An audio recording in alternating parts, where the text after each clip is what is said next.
We clear? Sweet. Cool. Hey everybody, what's going on? I am Luis Fernandez. We have a very special program set for you here on WRAL Sports Plus. Thank you so much for watching. It's Selection Sunday, the NCAA Tournament. We're going to have a bracket breakdown. Follow me. I got to get my notes first. So it's one of the best times of the year as we get March started. There are going to be a lot of questions we have to answer. First off, ACC teams involved. We know Duke's going to make it. They won the ACC conference tournament last night. NC State, a little bit on the bubble. That's going to be interesting to watch. UNC, nearly dead. Not completely dead, nearly dead. That's how I would phrase UNC's tournament chances right now. And then we got to look at the picture, the big picture as a whole. You have the number 1 seeds, a lot of potential teams that could be involved there. Don't ignore the desk. It's a little bit messy. We have to see who we're going to pick. What's the situation going to be like? Big 12, a lot of great teams there. Big 10, looking really good. One conference I have my eye on, the Big East. UConn, Marquette, Providence. Ooh, could be a lot of fun. I think it's going to be a great tournament that we're looking at, primarily because the regular season was so chaotic. You have no idea what's going to happen. And let's be honest, that is when NCAA men's basketball is at its best. All right, got my notes. We're all set up, ready to go. Let's get this thing started.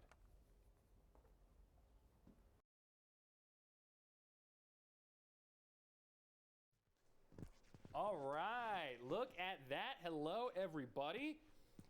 As you can tell, we're keeping it casual here on WRAL Sports Plus. I am Luis Fernandez, and it is about to be a fun time here as we get ready to break down what we know regarding the NCAA men's tournament. Now, there's a whole lot to get to, so we're going to go ahead and get started with what we know locally first. If you're watching from North Carolina, I'm assuming most of you are, we'll go ahead and touch on that. So, the big thing to know, the big 3 in the area, NC State, UNC, and Duke. What are their situations? What are we looking at there? We'll go ahead and get started with the Wolfpack, who were announced first in all of this. They are in the South region over here. I can go ahead and zoom in accordingly. Make some movements over here. And we're going to have up on WRAL.com shortly the WRAL version of this bracket that you see in the NCAA tournament. So keep an eye on that. We'll have more as we get that updated. So starting with over here, NC State. They are in the South region. They were able to get into the tournament. There were some questions about what that would look like. What were the chances that they would be able to make the tournament? And fortunately for the Wolfpack, they were able to sneak in. They were not one of the last 4 teams in. They are not playing in Dayton. Instead, they will be playing on Friday in Denver, Colorado. So a little bit of a trip for the Wolfpack faithful if you want to get out to that one. They are going to be playing Creighton. NC State versus Creighton. That's an 11-6 matchup in this one in the South region. Now, a lot of interesting things. I'm sure if you've been following college basketball, you're well aware of the Big East and how well they've been going this season. Creighton presents a very interesting case study, and I'll tell you why. Hold on one second. We're keeping it very casual here on WRAL Sports Plus. I'm bringing my laptop over here. Think of this as an opportunity to have a conversation with a friend, whether you like sports, whether you want to get to know a little bit more about the NCAA tournament, whether you're getting ready to fill out one of those brackets, anything like that. So when we look at what Creighton brings to the table, it's very interesting. They are the number 3 team in the Big East this season. So let's go ahead and show you a little bit of NC State video as I get ready to talk a little bit more about what the Wolfpack are doing. And there we go. Creighton is one of the better teams in the Big East. They finished 3rd in the Big East this season. The guy to watch there is Ryan Kalkbrenner. I do not know if I'm pronouncing his name correctly, but he is their center. He was first team All Big East, the defensive player of the year for the Big East as well. He averaged about 15.4 points per game, 6.1 rebounds, 2.2 blocks. His matchup against the big man for NC State, DJ Burns. That is going to be fascinating to watch. Something to keep an eye out there for. Now, and a couple more things to know about Creighton. For those of you who follow KenPom, KenPom is one of the data metrics that people a lot of times look at for advanced analytics for these type of things, for college basketball in particular. KenPom ranks Creighton as the number 13 team in the country, so they're very, very good. To put it bluntly, their offensive and defensive efficiencies are very interesting. Offensively, they are sitting at about 27th. Defensively, about 15th. So they're a very balanced team, which oftentimes in the NCAA tournament can be the most difficult. Now, let's go ahead and play a little game of hypothetical, shall we? Let's say NC State were to go on a bit of a big run, similar to what they did 40 years ago. Let's go ahead and say they beat Creighton.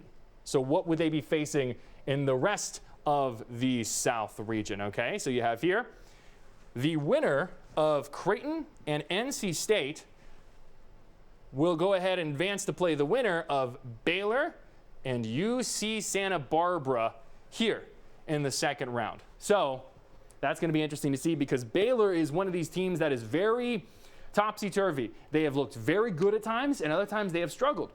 Baylor has one of the better offenses you will see in college basketball this year, but their defense leaves a little bit to be desired. So what that essentially means is, after some time, you could see a team sneak up on them if they go cold from the outside. Okay, so that is enough for NC State at the moment. Don't worry, we'll talk a lot more about them coming up here shortly. Speaking of coming up here shortly, we're going to have a few guests coming on this WRAL Sports Plus bracket breakdown. One of them is coming up in just a few minutes. It's going to be Chris Lee. WRAL's very own Chris Lee. He's sports anchor here, does all the stuff, covering the ACC tournament a lot this past week. So we'll have his insight, what he's looking at here. One of the teams that he saw play a lot last weekend at the ACC tournament was Duke. The Blue Devils coming up on top in the ACC tournament, winning that one, adding to their record number of ACC titles. There we go. Now, Duke, they are going to be in a very interesting situation. We actually had to wait a while to hear from them, because the Blue Devils were announced as part of that very last region. They are going to be playing in the East region. The Blue Devils are a 5 seed overall, and they get matched up in the Purdue region. Purdue is the 1 seed in that setup there for them. So that's going to be interesting to see if Duke can take advantage of that. Purdue, based on all of this, would be considered one of the lower 1 seeds that you would be seeing here. Okay, let's go ahead and come back here. There we go. It's starting to get a little hot, I'm not going to lie, and we are keeping it casual here on Sports Plus. So I'm going to take my jacket off. We're going to treat this like a fun breakdown here. Toss that right over there. So, Duke, what are we looking at with the Blue Devils? They are a 5 seed, like I said earlier. They are going to be playing Oral Roberts in the first round here. Duke, Oral Roberts, 5-12. For those of you that do a lot of March Madness, bracketology type stuff, you know that 5-12 matchup can always be a little bit tricky when you look at it most often in terms of large upsets. For one reason or another, they tend to come from this 5-12 matchup. So that's something to keep an eye on, something interesting to keep in the back of your minds as you look through your brackets. So Duke facing Oral Roberts. What should we know about Oral Roberts? Well, fortunately for you, I have some notes on Oral Roberts. Talking about KenPom again, what Oral Roberts brings to the table, they are the 56th team in the KenPom ranking. So these automatic qualifiers, that's pretty high up for them, to be honest. They're definitely not a bad team by any means. This is about as tough of a 5-12 draw as Duke could see early on. Now, what to know about Oral Roberts is their offense is very good. They shoot very well. They have the 23rd ranked offensive efficiency per KenPom, 106th defensively. So not totally balanced, not completely off either, but they have the ability to score. Fortunately for the Blue Devils, that's what has made them so successful in this run that they've made as this team has started to come together under first-year head coach John Shire. The Blue Devils have had one of the better defenses in the country, so we'll see if that comes to play against Oral Roberts. Now, let me go back out of that. Duke has high expectations for this season. So they don't want to just play a game against Oral Roberts. They want to keep on going. So let's look at what the rest of the bracket would offer for Duke. Let's go ahead and pencil in. Let's say Duke beats Oral Roberts. Here we'll put Duke in there. Part of my handwriting, I have the handwriting of a doctor or a child, however you want to look at it. So they would be playing the winner of the Tennessee-Louisiana matchup. Now that fascinates me because the Vols have one of the best, if not the best defenses in the country this year. They've done very well. They have a very hard schedule against in the SEC. They beat Alabama at one point this season, who was the #1 overall seed in this contest. But they've struggled a bit down the stretch here, finishing at about 500, I believe, in the last 10 regular season games. They were an early exit from the SEC tournament, winning one game. Oh, no, they didn't even win one game, excuse me. They lost in the first round, or the first time they played in the SEC tournament, I should say. So this matchup for them between Louisiana is going to be fascinating. They also lost their starting point guard, Ziegler, in the last month or so. He had a torn ACL. So that's something that they're still adjusting towards, something that's going to be important to see. He was one of the defensive players, MVPs of that team, if you will. So whether it's Tennessee or whether it's Louisiana, Duke will have an interesting matchup here, especially if it's Tennessee. That would be another heavyweight defensive performance that you'd have to see between the two.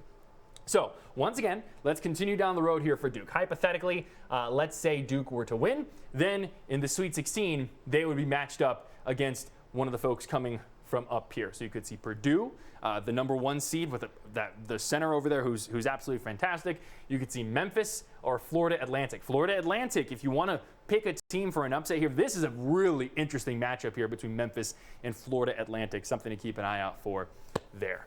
Now, let's go ahead and go to the last team in the ACC locally that we would be looking for, the UNC Tar Heels. And as you can tell, we do not see the UNC Tar Heels in this NCAA tournament field. UNC missing out on the NCAA tournament, finishing outside. They were a bubble team for much of the last month of the season, needed to get a couple more wins in the ACC tournament, get the locked up, but they will be the first team to go from #1 preseason to missing out on the NCAA tournament since the field expanded to 64 teams in 1984, I believe.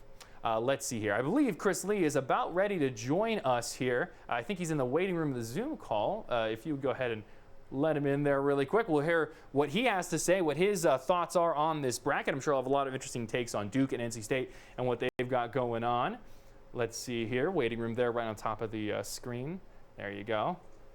So we'll hear from Chris Lee here momentarily. While we do, let's go ahead and wait to hear a couple more options here as we're looking at the bracket as a whole. #1 seeds. In the Midwest region, the #1 seed is Houston. Houston is the #1 seed, if that makes sense. They would be #2 as a whole, whereas Alabama in the South region is the #1 seed overall. So that's another interesting point there. Looking to the rest of it, we have Kansas as the #1 seed in the West, the #2 or #1 seed, I should say. And then we have Purdue over here as the 4th #1 seed coming up in the East. Let's see here. Would you go ahead and take that full screen really quick? Thank you, thank you. All right, getting ready to hear from Chris Lee here shortly. Let me go ahead and punch him up, and we will hear from the man himself. Chris, Mr. Lee, can you hear me, sir?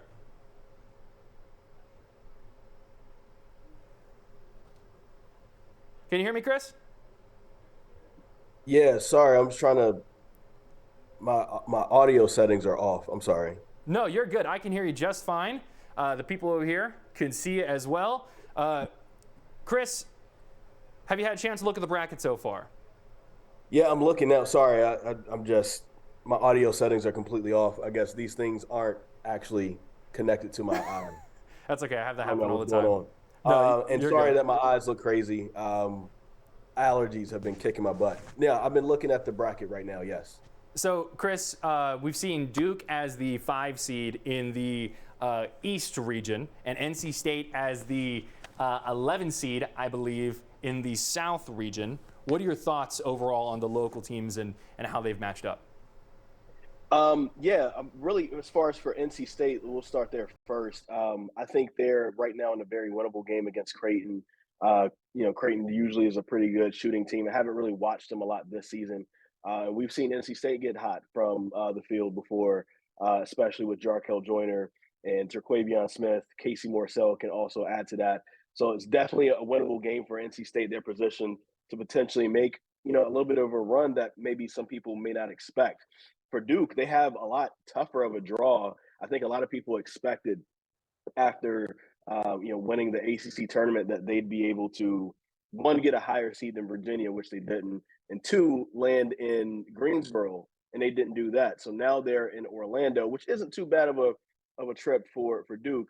But then also they're going against an Oral Roberts team in the first round, who I haven't watched them, but just from everything I've read about them so far, undefeated in the Summit League. Of course, they won their tournament, and they're just a hard out. But against tougher teams like Houston, bigger teams like that, Oral Roberts hasn't done so well. But we'll see what they end up doing against Duke. That was also earlier in the season, and I'm sure that team has grown so much since then.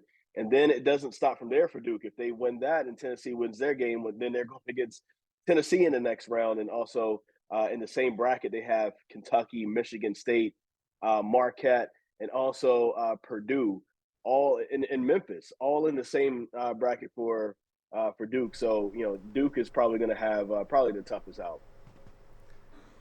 Yeah, that was kind of my thought looking at what they had going on there with that matchup. That 5-12 matchup is always tough, Chris, especially for that 5 seed. So it'll be interesting to see how that kind of comes down. Now let's talk about big picture for these two teams. I think you kind of hinted at it there a little bit with State.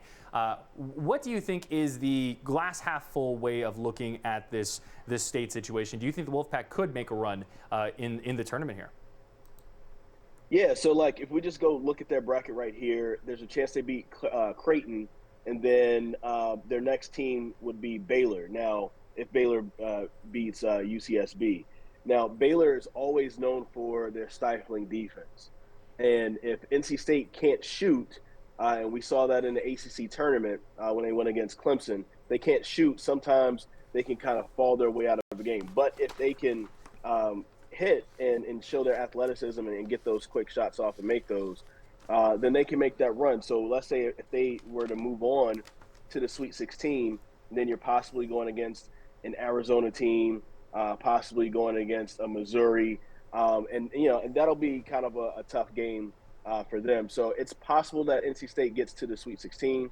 I think getting past that is a little bit of a stretch. I think second round for sure is something that is very much so possible. But that is, I would say, Sweet 16 is probably the most I would see out of this NC State team. So I think it's interesting there because looking at their bracket, I haven't had a chance to really break down each part yet. But that South region is definitely difficult. Now Duke, we look at how they've played over the last month or so, and they've been on fire for the most part. They've had a few games here where they've shot incredibly well from outside. You're really seeing their young players stepping up and growing, not just as a player, but growing into the role that John Shire has for this team. So let's be honest here. Let's be real. Do you think Duke could make a deep run in this NCAA tournament? It's tough, right? Because there's a lot of tough teams that they possibly have to go through, and starting with Oral Roberts, right? And we know that, 12 seeds love to upset 5 seeds. So, we can't really look too far ahead for Duke, and you can't look over that first round. So if they can handle Oral Roberts, then next is Tennessee. Haven't watched a lot of Tennessee, but, that seems like maybe something that Duke could possibly win. But here's the interesting thing. If Duke makes it to the Sweet 16, and we're going to assume that the number 1 seed makes it all the way through, which is Purdue, this is a rematch from a game earlier in the season for Duke where they lost by almost 20 points. I had it pulled up right here. They lost actually by 19 points in that game, and that was their second loss of the season. And up until that point, Duke lost to number 6 Kansas. They lost to number 24 Purdue. Since then, Purdue is absolutely jumped their way up and one of the top teams in the country, which is why they have that number 1 seed. And so it'll be interesting to see how Kyle Filipowski and also Derek Lively have grown since that time to go up against Zach Edey, because he's going to be a load down there in the paint. But here's also another thing. Duke was unhealthy at the beginning of the season and also during that game. And since Duke has been healthy, they have been 18-1. So now Duke is healthy. We haven't heard of any injuries. I think Tariq Whitehead was feeling a little bit on his leg in the ACC tournament, but he looked like he finished that Virginia game pretty well with no issues.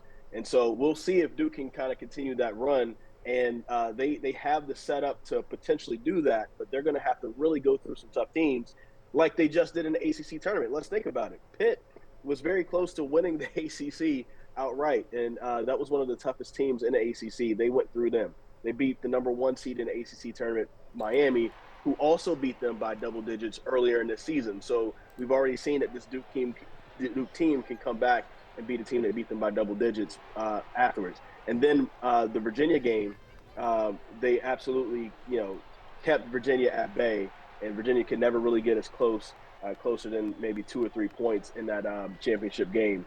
So they've already went against some top teams in the nation through the ACC tournament. So it's possible that Duke can make a similar run in the NCAA tournament. They'll just have to go through a lot of tough teams. There's not going to be a lot of layups in that East region. Now, Chris, one team that we need to talk about is actually not in this NCAA tournament field, and that's UNC. Yep. The writing's kind of been on the wall for UNC for a little bit, but to finally see them not actually in the tournament, how do you put into context what this season has been for the Tar Heels? I think I read this is the first time since the 70s that a winning in North Carolina with a winning record. First time since 1974, we got it pulled up here, that North Carolina posted a winning record in the ACC and did not make the NCAA tournament. It's also the last time a 20-win North Carolina team was omitted from the field. And a lot of that is because they just didn't have a lot of the big-time wins that you would want from North Carolina. They really didn't have a lot of bad losses, right? Like you lose against, really good teams. But if they could have gotten maybe one more win, maybe beat Duke at the Smith Center on March 4th, maybe beat Virginia in the ACC tournament and move on that way. If they had one more win, then North Carolina probably is moving in to that field. So it's interesting to see that. They're going to have to go to the drawing board. It'll be interesting to see if they decide to go to the NIT or not. They can decide to not accept that invitation. But this is a team that, just when it came down to it, couldn't get that big time win, and it's costed them an NCAA tournament berth. Now, Chris, I'm going to do one more thing here really quick, and then I'll let you go enjoy the rest of your Sunday. You were at the ACC tournament this week, obviously, and it was funny because of the context of it and your history with here at WRAL. I'm going to play a little video for you really quick, and I want to hear how you react to this, what your thoughts are. Joining me now is our sports anchor, Chris Lee. You were here back in 2020. You hadn't been at WRAL for a minute, and then you had to go home in the middle of the tournament. Yeah, it was a very interesting time for me because I wanted to start the job on March 4th. A week later, we're here in Greensboro. I hadn't quite moved to Raleigh yet. I basically rolled out of my bed in High Point and drove over here before I even moved to Raleigh. And this was going to be the first big event I was going to cover for WRAL. And then I roll in here, and then all of a sudden they're giving a trophy to Florida State. They hadn't played a game. So it was a very interesting time, and it's kind of surreal being back here 3 years later and actually getting a chance to cover a full tournament. So really quick then, with that perspective, Chris, how important, how does this time of the year, when you have the men's tournament, the women's tournament, all this kind of stuff, and college basketball is at the center of the sports universe, how does that personally get you going? How does that make you feel? It's the whole reason why I want to cover sports. It's college basketball and it's professional football. And those are the two things that get me going the most. And it's one of the reasons why I wanted to come to WRAL. I had opportunities to be a sports director back at the station I was in Winston-Salem. Had an opportunity at a station at a larger market, larger than the Raleigh area, but to be in the area that covers Duke, North Carolina, NC State, and you have all the college basketball around here with the possibility of covering the ACC and also NCAA tournament runs. This is the exact reason why you want to be here. It's the thing that gets me going the most, and I'm excited that it's March. upset that my eyes and my allergies aren't like dealing with me right now and making me look okay for television. Look like I've just had a boxing match with Mike Tyson right now. But hopefully that'll get cleared up in the next few days, and we'll see what happens and where I'll be sent, if I'll be sent to Orlando or whatever. So it's the thing that gets me going. I absolutely love this time of the year, March NCAA tournament. This coming week, there's nothing like it in sports to me. Everybody will be looking at their brackets. Everybody won't be working. They'll be paying attention to games. There's nothing like it, and I absolutely just love this time of the year. Love to hear it, Chris. You get your eyes in check. Do whatever, take whatever allergy medicines you need to do, whatever it might be. Thank you for joining us here on the WRAL Sports Plus Bracket Breakdown. Good to see you, man. All right, Chris Lee, sports anchor for WRAL. We're going to have Brian Murphy joining us shortly, the WRAL WRAL Sports investigative reporter. He's going to have some great insights, I'm sure, on the bracket as a whole. So before Chris joined us, we were talking a little bit more about just what we were looking at here with the bracket. And by the way, one more thing too to point out here, to notice, every year WRAL has their own bracket challenge, if you will. Anyone can enter. You get a chance to kind of see how you fare against people like Chris Lee, against Brian Murphy. Me, I'm kind of dumb, so maybe you can get out there and beat me in the bracket challenge. My bracket last year, awful. I had Iowa going to the Final Four, and they lost the very first game. So that's one of the fun things I think about the NCAA tournament and March Madness as a whole is you never know what's going to happen. You can look up all the stats, you can watch all the games, and then someone come out there and shoot 33% in a game, and they lose, and there's nothing you can do about that. So let's go ahead and take a look back here now at the 1 seed. So we were talking about them in order of operations here. You had Alabama as the #1 overall seed, followed by Houston as the second #1 seed, Kansas as the third #1 seed, and Purdue as the fourth #1 seed. So keep that in mind. Let's see. We talked a little bit about the South region with NC State. Let's go back and look at the East region here with Duke a little bit more. So if the Blue Devils do want to go ahead and go on some kind of run, we talked about it a bit. They're going to have to beat, they would have to beat Oral Roberts first and foremost, and then they'd have to go out here and try and beat either Tennessee or Louisiana. I would want to do a little research on that, though. That 4-13 matchup is an interesting one to me as Tennessee tries to battle back from some injuries and some inconsistent play there. So let's say Duke advances.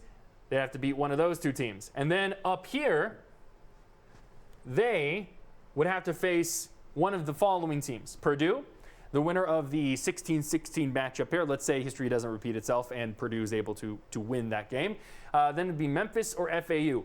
Those are two very interesting teams to me when you look at Memphis and Florida Atlantic. Memphis is a very high-flying team that has some good balance, can do a little bit of both in the American Athletic Conference. Only two teams coming out of there, I believe, were Houston and Memphis. And then FAU is another team coming out of the Conference USA that has a lot to bring to the table in terms of automatic qualifiers. Now, this is when I'm going to dive into the numbers a little bit more and might get a little bit annoying on y'all folks. So if that's the case, I apologize ahead of time. But when you look at automatic qualifiers, Florida Atlantic, KenPom has them as the number 25 overall team in the country. So from a KenPom metrics perspective, this is essentially Memphis playing team number 25 in the country, which is pretty wild when you look at 8 and 9 matchups. That to me feels like one of the poorly seeded teams, Florida Atlantic there at 9. Memphis, meanwhile, KenPom has them at number 28. So based on KenPom metrics, the team that would win that matchup would be Florida Atlantic. 8-9 matchups are always a bit of a coin toss as we wait here to hear from Brian Murphy coming up shortly. So let's say Purdue takes care of business there. So Duke would have to face Purdue. You have the center for the Boilermakers. He's one of the better players in the country, having to face that Derek Lively and that Duke defense. Derek Lively, Kyle Filipowski, the way they're able to rotate there and keep some good rim protection going on. That's something interesting to see, as I believe Brian Murphy is going to be joining us here shortly. So then if they were to come away with even that, then you're looking at the bottom half of the bracket. And see, to me, the bottom half of the bracket is where you would want to be in this setup here, right? Kentucky's a great team. Providence is pretty solid in the Big East. Kansas State and Montana State, that's interesting. Probably would favor Kansas State in that one. Michigan State, USC, a little bit more of a toss-up. Marquette, Vermont, interesting stuff all around there. But keep an eye on Kentucky in the bottom half of that East region. Either way, Duke's matchup is definitely not an easy one, would be a way to say it. Now let's go ahead and look more at Duke, at NC State, at this field overall as a whole. We have WRAL investigative reporter, WRAL Sports investigative reporter Brian Murphy joining us here. Brian, can you hear me? How you doing? I can, Lewis. Thanks for having me on. Of course. So, Brian, let's go ahead and look at the big picture first. NC State, Duke, this tournament as a whole, what stands out to you? A couple things. One, for the ACC, Clemson didn't make it. Pitt is in one of the play-in games. Obviously, UNC didn't make it. The league didn't get this is about what people expected coming in, but the league didn't get any more respect than people thought it would before the tournament. I was a little surprised to see NC State so early in the field in 11. Staying out of Dayton is good. The one thing that really struck me, it would have been very easy to put Duke in Greensboro. Duke and Tennessee, that pod in Greensboro. They elected to put them in Orlando and instead put Kansas State and Kentucky as the two top seeds in Greensboro in that region. I thought, if you're Greensboro, certainly if you're a Duke fan, you probably are looking at that, scratching your head, saying, why not put Tennessee and Duke in Greensboro? You'd obviously draw a lot of fans. Yeah, that definitely stuck out to me as well. We were watching the selection show situation back here at the station, and you see that 4 seed pop up, and it's playing in Greensboro. You're like, all right, Duke won the ACC tournament. That's probably where they're going to be. And then it turned out to be Xavier, I believe, was what that ended up being. So that kind of took me by surprise a little bit too. NC State, yeah, they're not playing in Dayton. Looking at Joe Lunardi and a lot of the other bracketologists, they had them either playing in Dayton or just outside of the field. And so now they are that 11 seed, but they faced an interesting matchup in Creighton in that first week, a really good Creighton team from the Big East. What are your thoughts on NC State's possibilities in this tournament? Is it going to be a one-and-done type thing, or do you see the potential for a deep run with this team? It's interesting. One of the big talking points in recent days has been that if you compare NC State's resume to North Carolina's resume, they're not all that different. Neither one of them did very well against quad ones. Both of them did pretty well against quad twos. And if you look, North Carolina's strength of schedule in non-conference is actually considerably better than NC State's. The difference is NC State has a win against Duke. It has a win against Miami. It was able to string together a couple of big victories and get in. If you're Clemson and you've beaten NC State 3 times and you look at NC State as an 11 seed and you're not in the tournament, I think people in Clemson, South Carolina, would be pretty angry this evening, and maybe rightfully so. When you look at NC State, I'm looking at the bracket right now. The fact that they play Creighton, that's a tough game. I mean, that is not a game that you should just automatically mark down as an NC State victory. They'll be underdogs in that game. Creighton coming from the Big East, that's a good conference. They're used to playing teams the caliber of NC State. I think it all comes down to their guard play. Terquavion Smith, Jarkel Joyner, when they've been good, NC State's been really good. And when they haven't been that great, NC State has struggled a little bit. DJ Burns is going to get will have his work cut out for him. Creighton has a 7'1" player who's a pretty good player. And so, can Burns stay out of foul trouble? Can he be the offensive force that he has been all year? I think those are the big questions for NC State. And then, if you move on and you get a 3 in Baylor, there's been some, Baylor's been banged up a little bit this year. You look at that 14 UC Santa Barbara, some people think that could be a possible upset. Now, if you're NC State, certainly you're rooting for the 3 seed to get knocked out and open a path to the Sweet 16 for you. Yeah, it's always interesting at this point because anything could happen when you look at what's going on in March Madness. But I mean, we have to wait to see. In some ways, I guess that Creighton, the center that Creighton has, Ryan Kalkbrenner. I may be butchering his name. If I am, I apologize to his parents. He was first team Big East Defensive Player of the Year, so that's going to be a really interesting matchup between him and DJ Burns. So let's talk big picture now with this NCAA tournament. Kind of put NC State and Duke to the side for a second. When you look at how things have laid out here, and I know the bracket only came out 30 minutes ago or so, but what stands out to you? What are some of the biggest surprises, and who do you kind of envision as someone who could make a Final Four run this year? Yeah, I really like Kansas. That was my team going in. Obviously, we'll see how the Bill Self situation plays out. He's been released from the hospital. They say that he will coach in the NCAA tournament, but they did not get an easy draw, in part because they didn't get the 1 seed that goes to Kansas City, and so they'll have to play somewhere else. in the second round, in the Sweet 16 round. And they're number 2. They'll play in the West. They'll play in the West, and UCLA is the 2 seed in the West. So if Kansas wants to get to the Final Four, they've got to go through UCLA in the West. And that might have been why Houston got the number 2, number 1 seed, if that makes sense, over Kansas. It does. Is something that, it's something that I'm really confused by. I thought Kansas, given the number of quad 1 wins that they had, would be the clear. I understand Alabama as the number 1, as the overall number 1, but I thought that Kansas would be the second number 1, and that would have kept them, closer to home, and they wouldn't have had to play UCLA in the West to get to the Final Four. Now, of course, the bracket could be completely spoiled by the time we get there, but I think Kansas, and they won the national championship last year. Obviously, they beat North Carolina in the title game with a furious second-half comeback. It's very tough to repeat in college basketball, but Kansas has been the team that I've been looking at all year as possibly, cutting down the nets in Houston. And then I think Alabama, what they did to Texas A&M tonight, Brandon Miller may be the best college player in the country, or at least the best draft prospect among college players in the country. Certainly we know all the surrounding stuff around Alabama, and I think that's going to get they're going to have to answer questions about that incident. It's led to the death of a young woman in Tuscaloosa. They're going to have to answer questions about that week in and week out as the tournament and the media spotlight gets on them. And so I like, those are the 2 teams I like. I like Kansas, I like Alabama. And then, certainly I think what Texas has been able to do, given that their coach got fired in the middle of the year, is pretty incredible. And they're a number 2 seed as well. I hate to pick based on conferences, but the Big 12 was so good this year. You wonder if those teams will have a little bit of an advantage moving in, finally getting away from their conference mates.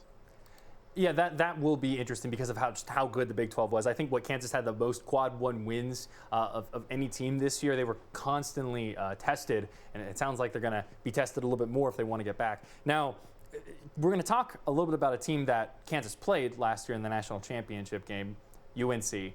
They are not in this NCAA tournament field. It's, I would say, very rare, but it has literally never happened where a preseason number 1 team has not made the tournament since the field expanded to 64 back in the 80s. When you put this, now that the season is over, at least unless they decide to pick up an NIT bid, now that the season is over for UNC, how do you put this season into context for what they saw and the disappointment that the Tar Heels and Tar Heel fans witnessed this year? Yeah, I don't think UNC fans expected to be watching the NIT selection show at 10 o'clock tonight when they were preseason number 1. I think in the bigger picture, UNC was a bubble team last year. They got hot at the end of the season. When they lost to Pittsburgh, there was a lot of sense at home last year. There was a lot of sense they might not make the field. Of course, they beat Duke in Coach K's last game at Cameron. They go on a great run in the NCAA tournament. They make it to the national title game and hold a 15-point lead at halftime. This year, they start out 5-0, but an unimpressive 5-0. Then they lost their next 4 games. They eventually got to 9-4, but this never felt like the number 1 team in the country. And they were a bubble team for the last. They lost 5 out of 6 in early February. They were a bubble team from basically February 1st on, and certainly they ended up on the wrong side of the bubble. I think if you're a UNC fan, the big question now is, is this team really a bubble team? It's been a bubble team for 2 years in a row. That's not something that Carolina fans are used to. There's also happened to be the 2 years that Hubert Davis has been the head coach. Certainly with so many returning players, I think the expectations were sky high this year. Certainly Hubert Davis has done a great job in recruiting when you look at the recruiting classes they have coming in. But I think, if you're a Carolina fan, certainly this is disappointing, not making the NCAA tournament. But I think you also have to start looking at kind of the longer-term trajectory of the program isn't great. They wouldn't have made the field in 2020. They were 14-19. They would not have made the field in 2020. In 2021, they got bounced in the first round, the only time that Roy Williams' team has ever lost in the first round. Obviously, we all know what happened last year, and then you look at this year, they don't even make the field. So that's 3 out of the last 4 years that they've had kind of a disappointing season, at least when you look at it from a postseason perspective. And so I think there are some questions, and particularly you've seen what John Shire's been able to do at Duke in his first season. I think there are some questions about where this program is headed moving forward. I don't think anyone wants to change coaches or anything like that, but I do think if you're North Carolina, you need to look at your basketball program and say, are we doing the right things? Yeah, that's the context, especially from UNC's perspective with what has happened at Duke. that is what I think will be key, kind of seeing where those two programs go moving forward. As you know, Duke, we're talking about NC State's possibilities, UNC being out, and Duke, their region is tough, but they have just as good a chance as any as to make a little bit of run with how their defense has been playing overall. Brian Murphy, we appreciate you being on. WRAL Sports investigative reporter Brian Murphy. Thank you for giving us your insight here on the WRAL Sports Plus bracket breakdown. I'll go ahead and give you the rest of your Sunday. Go enjoy and start thinking about what you're going to do with those brackets. All right. Thanks, Lewis. All right. So we thank Brian Murphy and Chris Lee for both kind of joining in here. We'll go ahead and take a look now at, as I pull this up there, ta-da! We have a new bracket to look at. The WRAL bracket has officially been released. Now this is, sure you've got like the ESPN ones and things like that, but this is the one you want to be participating in because this is the one that will get you a chance to compete against some of your favorite WRAL folks, personalities, if you will, the Chris Lees, the Brian Murphys of the world. This is the place to go. You can even compete against me in this one. All you have to do is go to WRALSportsFan.com. It's going to be at the top right here. Look, I'll even bring out my little handy-dandy stylus and circle it for you. Go into the Just In NCAA bracket, the WRAL Hoops headquarters. When you come in here, you'll get a chance to see each of the regions nice and neatly laid out here for you. The South, the Midwest, the West, the East. Get a chance to look at all of that. And then you can go ahead and click and learn more. So for example, let's go to the South region, right? Bama, boom, you click on it. Folks over here have been working hard at making this for you, making sure you know what's going on, telling you who they could be facing, a little bit of our take on the Alabama team, if you will, what day the game is at. So Alabama will be playing the 16 seed winner in the first four on Thursday, March 16th. That time still to be announced. That's one of the things too to keep in mind with a lot of this is the times are still to be announced. The dates for these games are known, times still getting those figured out. So you can go in here, you can go ahead and pick your winner and go through the area and just tap through and set up your bracket, if you will. So go ahead and try out the WRAL Bracket Challenge. That'll be a lot of fun. So we'll go ahead and look at this for a little bit more. And we'll wrap up here shortly as well. Now, a couple of things to keep in mind. The women's NCAA tournament bracket is going to be announced here in about an hour or so. You'll have a chance to look at all of that. Keep an eye out for some of the local teams like UNC and Duke, both vying to see where they will be in the NCAA tournament with some of the great play they've had. And then also, as we continue here, we're going to have more bracket information for you coming up on Sports Extra later tonight on Fox 50. Casey Hints in the gang will go ahead and give you a nice breakdown of what's being seen there with the different teams. And then also we will have a Facebook Live coming up on the WRAL Facebook account here in just a little bit where we'll go in and then get a chance to interact a little bit, ask your questions, and we'll do our best to answer them. We've got a lot of research put into this. It's one of the most wonderful times of the year with the NCAA tournament. So before we wrap up, let's go and do a quick rundown of some of the information that we know. Going to, first off, the number one seeds. Seed number one overall, Alabama. They are the number one seed in the South region with players like Brandon Miller. Brian Murphy hinted at it there when we spoke with him just a little bit ago. Some of the off-the-court situations being looked at there with the murder of a young woman in Alabama. That is something that's going to hang over the Crimson Tide's head throughout this course of this NCAA tournament. A lot of questions, I'm sure, will continue to be asked about that. But for the time being, on the court stuff, Alabama is the number one team in the country overall, and they will have that path trying to get to the Final Four for them. I don't have Alabama's Final Four history in front of me, but I would imagine they haven't been to many that I know of, so something to keep an eye out for there. Looking at the number one team, if you will, in the Midwest region, Houston. Well, actually, let's go ahead and just pull up Houston here really quick. There you go. Houston, they will be facing Northern Kentucky in that first one, led by Kelvin Sampson. That's a really good Houston team. I think a lot of people are going to be quick to kind of put them aside as, oh, maybe their schedule wasn't as tough, or maybe they're still working through some things. Houston is very good. They did not have their number one scorer against Memphis, and Memphis, who's also a very good team, in the American Athletic Conference Championship game earlier today. and they put in work and made it a very close game. So Houston, definitely someone to watch out for if you're picking Final Four teams, just at least in my opinion. But that will be interesting to watch, though, for Houston. The player's name, I believe, hold on, I have some notes here. The Marcus Sasser, I believe is his name. He averages 17 points a game. He was injured, a bit of a groin injury. He was a game-time decision, did not play against Memphis, but something to keep an eye on what his status will be moving into the rest of the NCAA tournament. Moving now to the West region, number 1 seed, Kansas. The Jayhawks. If you're a UNC fan, you know the Jayhawks very well now after they beat UNC in the national championship game last year. They will be playing Howard. Howard winning the automatic qualifier out of the MEAC in the MEAC Conference Championship game. That was a great ending to that one on Saturday, I believe is when they played that one. So Kansas will be playing on Thursday in Des Moines, Iowa. Now, Brian Murphy once again was hinting at this. Kansas, what's interesting about them is they're the number 2 team, as I make this a little bigger for you, the number 2 team in their region is UCLA, which UCLA is another fantastic team, has looked very good. Did not win the Pac-12 conference tournament this year, but did win the Pac-12 regular season. They have some injuries that they are dealing with. Their guard, I believe, is a senior. Hold on. Let me scroll up through my notes here really quick. He was the Defensive Player of the Year in the Pac-12, and he has some kind of injury, I believe an Achilles. It was described by Mick Cronin as a foot injury. Jalen Clark, he averaged 13 points a game, 6 rebounds, 1.9 assists, 2.6 steals. He was the Defensive Player of the Year, second team All Pac-12. He missed the entirety of the conference tournament. Reporting is that he's going to be out for the season. That has not yet been confirmed by UCLA, but how do the Bruins react and respond to that? Also, their freshman, Adam Bona, freshman of the year in the Pac-12. He had a shoulder injury as well in the Pac-12 conference tournament. So keep an eye out for UCLA and what their injury status is. So let's go ahead and move now to the East.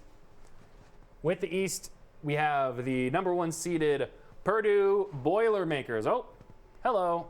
There we go. Purdue will be playing the winner of Texas Southern and Fairleigh Dickinson in the first 4. 2 16 seeds there playing. That game is going to be in Columbus, Ohio, so just a quick jaunt over for the Boilermakers. They have a lot of very talented players as well, one of the best centers in the country. So that's going to be an interesting one to keep an eye out for, but they are considered the number 4, number 1 seed. So let me go ahead and hop out of that. So all of that will be very fascinating to me. I'm going to give you a little bit of knowledge while we are here as well. I know I've talked a lot about KenPom, talked a lot about the metrics of KenPom. You can go to kenpom.com to check that out. But one of the things to keep in mind, in KenPom, teams are rated overall, and then they have offensive efficiency numbers and defensive efficiency numbers. You determine an offensive rating by the points per 100 possessions, defensive rating points per 100 possessions. Again, but for opponents this time. No team since KenPom started in 2002 that has an offensive and efficiency rating combination for rankings less than 50. All teams that have won since 2002 have one that is less than 50. I know that sounds like word salad. I'll do my best to explain here. So we're going to take the number 1 overall seed as an example, Alabama. So let me go ahead and turn to my notes here on Alabama. Alabama in the SEC had a lot of success this season. Alabama as a whole, they finished as the number 1 overall seed. They were 26-5 overall in the regular season. They won the SEC tournament, that finishing up later today. KenPom-wise, for Alabama, they are, let me go back here. If we go to KenPom,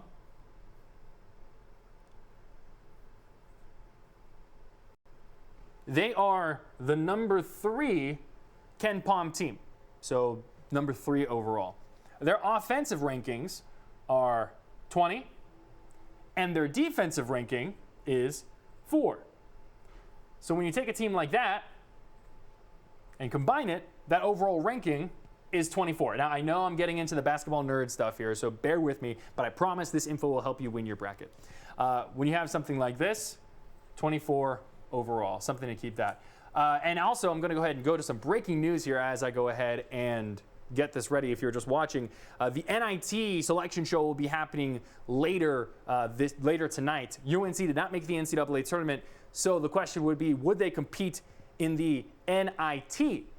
Breaking news coming through the WRAL newsroom: UNC has decided to opt out of the NIT. So what you saw UNC playing in the ACC tournament, losing to Virginia, that is the last time that team will be playing. They will not be playing in the NIT tournament. For more information on that, you can head to WRAL.com. WRAL Sports Fan will give you the latest information there, latest updates on that. But once again, UNC will not be playing in the NIT. They have opted out of the NIT. My best assumption would be they would have been a 1 or 2 seed in the NIT. So that's a big deal for them, kind of deciding to, I would imagine, just take a step back from what has ultimately been a disappointing season for the Tar Heels. So that's breaking some news here on WRAL Sports Plus. Happy to do it for you. Hopefully everyone out there is watching and enjoying. Let me go ahead and transition back to the KenPom numbers now that I was just talking about. So Alabama in this case would fall in that bracket of teams with an offensive and defensive efficiency sum that is less than 50. So that's something to keep an eye out for as you go ahead and move forward. And another thing, when you're looking at potential Cinderella teams or potential high-seeded teams that lose early, take a look at how balanced they are. If a team has a really good offense but a very bad defense, those tend to be the teams that either upset when you don't expect it or get upsetted when you don't expect it. Ultimately, when you're looking at teams to pick in the NCAA tournament, the recommendation always is go with balance. Balanced teams tend to make the deep runs. Balanced teams tend to get to the Final Four.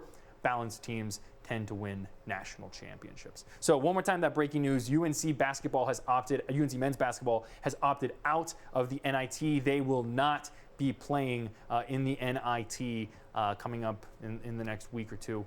So something to keep an eye out there for UNC fans as they prepare for the next step. Who will be returning? Who will not be returning? What will all of that look like? So UNC opting out of the NIT. Once again, the NCAA bracket on WRAL.com, your hoops headquarters for March Madness. UNC not in the NCAA tournament, opting out of the NIT. However, a few teams from the area that will be in the NCAA tournament. You have NC State. NC State not having to play in the first 4. NC State making it, which I think some teams in Clemson are going to be, some folks in Clemson are going to be a little upset about that since Clemson blew them out in the ACC tournament and Clemson did not make it. But that's not NC State's problem. NC State is in.